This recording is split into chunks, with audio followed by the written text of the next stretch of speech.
I want to bring to you a principle that's helped me tremendously in the years since I first uncovered it and saw it so clearly. Some would say it hasn't helped me enough. Some would say I've not engaged with it enough in recent times, and I would probably agree with you. But let this serve as a reminder of what I think is a wonderful principle. I call it the Judas principle, and it surrounds the context of this Bible character who was a disciple of Jesus known as Judas Iscariot. Now, what's interesting is that the term Judas has been incorporated into the language of the English-speaking world and is understood by numbers of people that if you say a person is a Judas, what they understand immediately you mean is a betrayer. So it's become that common, and it all comes from these few references in the Gospels to this guy Judas Iscariot.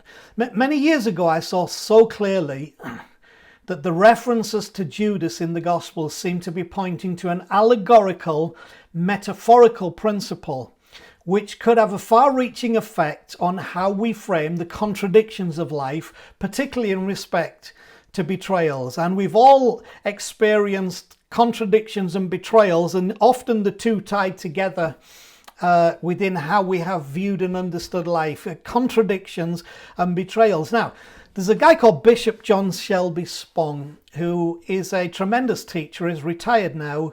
He's an older guy. I don't always agree with his conclusions on everything. My wife thinks he's amazing, and sometimes I wish our conversations on some of the things he says, along with other things, we recorded over the table in our kitchen so that you could have a listen into what it is that we talk about and get a little heated about at times, but hopefully find some revelation within.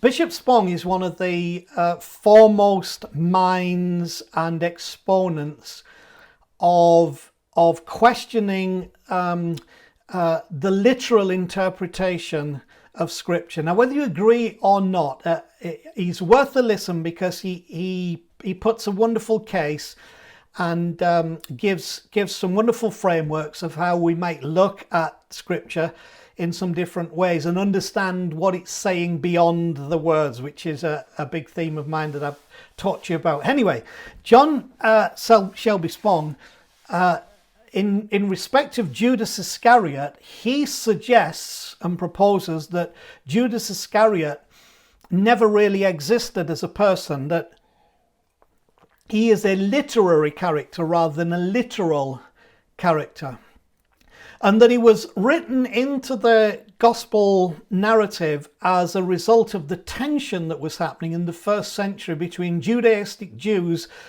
and Christian Jews, and the conflict because, one group holding on to the old Judaistic ways and the law of Moses, the other group proposing Jesus as the Messiah that was promised.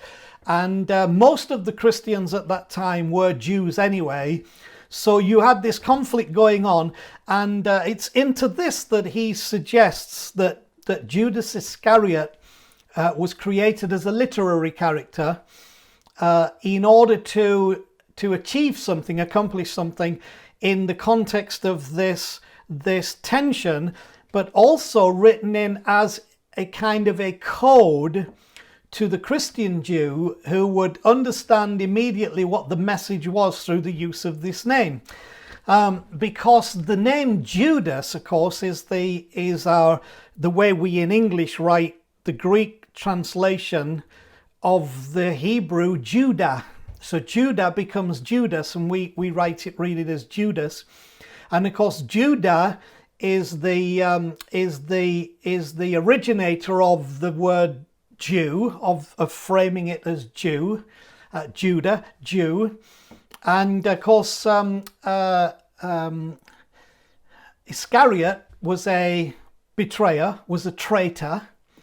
And so, there's kind of written, and he would suggest it's a kind of a code to these people of Judah, Judas, Judah, Jew, traitor, Jew traitor. That Judas was the expression of the betrayal of the Jews of the coming of Jesus the Messiah. And in putting Judas Iscariot into the story where he did, Jew traitor, he's suggesting that clearly then was placing the blame for Jesus' death in the hands of the Jews and not the Romans through this figure, Judas Iscariot. And maybe at that time it was, some may have been looking for favor from the Romans. So that's what Spong suggests. Now, he may be right. He may not be. But I see a more personal allegory that suggests perhaps through this thing that we can view the many betrayals in life through a different lens. Within the dynamic of life, we often find ourselves facing challenging contradictions. But what if these arise to alert us to the presence of a greater reality than the one we currently embrace? What if the betrayals, the unfulfilled expectations, the abandonments, the contradictions, what if they arise to alert us to the presence of a greater reality than the one we currently embrace? If we resist them, if we fight them, if we refuse to engage with them, then we never come to the greater reality that I believe all of us want, look for and desire, but our rigidity of sticking to familiarity and learned behavior inoculates us and immunizes us against our ability to take these challenging contradictions and allow them to alert us to this presence of this greater reality than the one we currently embrace. And I'm asking you today not to let familiarity and learned behavior prevent you from doing that. And I think in the practical level, this story of Judas exists to try and prise us out of that way of thinking and drop us into a new way of thinking that will allow us to prosper in a different way. So here's what began to unfold itself to me. Okay, use a little scripture here. John chapter 6, verse 70 and 71. Then Jesus replied, "Have I not chosen you, the 12? Yet one of you is the devil." Just take that's accuser, adversary. And he meant Judas, the son of Simon Iscariot, who though one of the 12 was later to betray him. So we've got this clarification going on here that Judas Iscariot was one of the 12 who would later betray him, who was in the core an accuser and adversary, but was chosen. So why choose somebody like that? Why is that even in the narrative, and why would that be something that Jesus might do? Well, let's move on to John chapter 12 and verse 1 through 6. 6 days before the Passover, Jesus arrived at Bethany, where Lazarus lived, whom Jesus had raised from the dead. Here a dinner was given in Jesus' honor. Martha served while Lazarus was among those reclining at the table with him. Then Mary took about a pint of pure nard, an expensive perfume, and she poured it on Jesus' feet and wiped his feet with her hair, and the house was filled with the fragrance of the perfume. But one of his disciples, Judas Iscariot, who was later to betray him, this keeps coming up, objected. Why wasn't this perfume sold and the money given to the poor? It was worth a year's wages. Now you're going to see in a minute how he was virtue signaling. Verse 6. He did not say this because he cared about the poor, but because he was a thief. As keeper of the money bag, he used to help himself to what was put in it. Now, here's the fascination for me. From John 6, have I not chosen you? So we have implied to us that Jesus, with some knowledge, chose a guy who he knew ultimately would be a betrayer. And not only that, but actually chose to make the treasurer of the organization someone who he knew to be a thief and would steal from the money bag, from the account. So if he was prepared to deliberately and specifically appoint a thief to be the treasurer, what was the point that was being made here? This is why I say there's an allegorical, metaphorical principle that's amazing. Why did Jesus choose someone he knew to be a thief to be the treasurer of his organization? I would suggest to you, because the lesson here is, look, let's make this thief the treasurer, so that you can come to an understanding that there is a source greater than the thief. That whatever comes into life that is a betraying spirit, that is an accusing, adversarial, betraying, thieving thing from the purse of your life, there is a greater source that means that the ability of the thief to steal from you cannot overwhelm or be greater than the ability and willingness of the source to give to you and provide for you. This is the lesson that's going on here, which is a fascinating lesson that we need to get a hold of and need to understand. Deliberately done to show us that the thief cannot steal at a greater measure than the source can provide into the situation. So don't fear the thief, because we can get so obsessed with aspects of life, not realizing that sometimes that contradiction that occurs in our life, that betrayal that comes through the contradiction, are actually existing because they're alerting us to the presence of a greater reality than the one we currently embrace. And a lot of success in life is about what you are alerted to, the presence of in your life. And what you're alerted to as the presence of in your life will determine where your faith actually goes or where your faith disappears.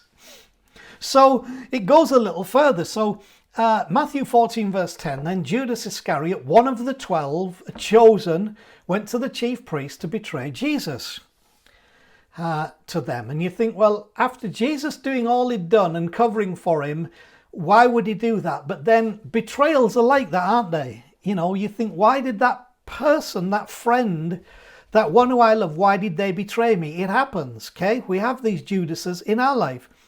And they were delighted to hear that he was willing to betray his friend, and there are always those who'll be delighted, and they promised to give him money, which was really ringing his bell, because sadly there are people in life and in our lives who, for a particular type of reward, will not engage in any kind of integrity in the context of their association or attachment to you, but will quite happily, what seemingly is such a contradiction to you, become the one who betrays you. And then, of course, we move to the story of the Last Supper from there. So John 13, verse 27, 28. As soon as Judas took the bread, when Jesus broke the bread and gave the wine, Satan, the accuser, the adversary, entered into him. That came to the surface. And Jesus said, what you're about to do quickly, Jesus told him. So Jesus knew, it would appear from the narrative, which is important to convey to us, knew what he was going to do and said, look, just get on with it. Just go and do it. Now, why would Jesus be so keen to do that? And why would John be so keen to put into the text that Jesus wanted to say to Judas, what you're about to do it quickly? Because Jesus was not afraid of what Judas was about to do. Because likewise, as with the money bag and him being made treasurer, Jesus did not feel or believe that what Judas could do to betray him could actually stop the process of what he had come to be, to do, and who he had come to be. So he says, just get on with it, just go do it. And so he did. And I've always had a little struggle with the whole issue of the Garden of Gethsemane, where Judas comes with the armed men and he says, the one that I kiss is Jesus. And it's like, but if Jesus was such an insurrectionist as they believed, and the temple authorities were after him, and he'd been walking the streets and doing all kinds of stuff, and they'd been aware of him for 3.5 years, why the heck does it need Judas to kiss him on the cheek for them to know which one's Jesus? I mean, it's not like Jesus was hiding somewhere. But I believe the narrative, and this is why sometimes you think Spong might have a point, but the narrative is pushing us to say this is a necessity, not so that the Jewish authorities could spot who Jesus was, but it's a necessity so you can understand a certain process connected and attached to contradiction and betrayal. And that process is this. what happened then was that Jesus was taken, and obviously he was crucified, and then we have the resurrection story of new beginnings, of rising from the dead, of what was dead and finished now rises in newness of life in a way that cannot be destroyed anymore. So that all came on the back of this Judas betrayal. So the question is, did Judas sell Jesus into destruction, or did Judas sell Jesus into destiny? So was his betrayal an act of terror that would destroy the destiny of Jesus, or was it an act of contribution to the destiny of Jesus? Is it that one was inseparably tied to the other? Is it that the narrative here is trying to get us to understand that when we see contradiction and betrayal through the right lens, it allows us to see that this is bringing to the surface an opportunity for something that will so radically and can so radically change our lives if we will embrace the process that is dynamic beyond anything we'd ever imagined, but it comes in a way that we would not expect, and it comes in a way that helps to settle the human heart, because the question now becomes to us, are our Judases, are our betrayals, are our contradictions that have led to betrayals, are they selling us into destruction, or are they selling us into destiny? Maybe that comes down to how we see it. Maybe that comes down to the choice we make surrounding it. Maybe that comes down to whether we're willing to see our life and existence changed. Maybe that comes down to whether we're prepared to let some things die and let some things go and be separated from some things, and to believe that on the other side of letting those things go, there is a resurrection, there is a coming alive. And if there's one thing we all want, it's coming alive. We want to come alive. But Judas plays an important role in selling us into our destiny. So as I said to you earlier, the issue is that what if these things, what if the Judas experiences are alerting us to the presence of a greater reality than the one that we currently embrace, and that instead of fighting that, we should actually understand what it is, embrace it, receive it, let faith arise in our hearts, and understand that we are not being sold into destruction, we're actually being sold into destiny. So one could quite literally then, in the back of that, ask the question, who helped Jesus the most to fulfill his destiny from the gospel story? Was it Peter who said, I'll never leave you, I'll protect you, I'll cut the high servants here off to keep these people away, I'll never betray you? And then of course he did betray Jesus before the crucifixion. Is it Peter who, I'm with you? Or is it Judas, this shady figure who Jesus seemed to know from the beginning would not be capable of doing anything but letting him down, betraying him, and being an expression of these contradictions as treasurer, etc., etc. So the question, if you could choose one friend, this is really rubber the road here.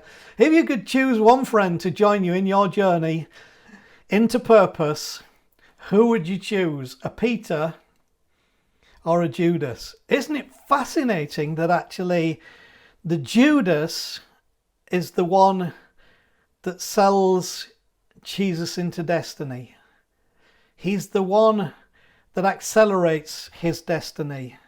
And maybe it's the Judas experiences of our lives in those contradictions that have the power and the possibility to accelerate us into our destiny if we'll just understand the Judas principle.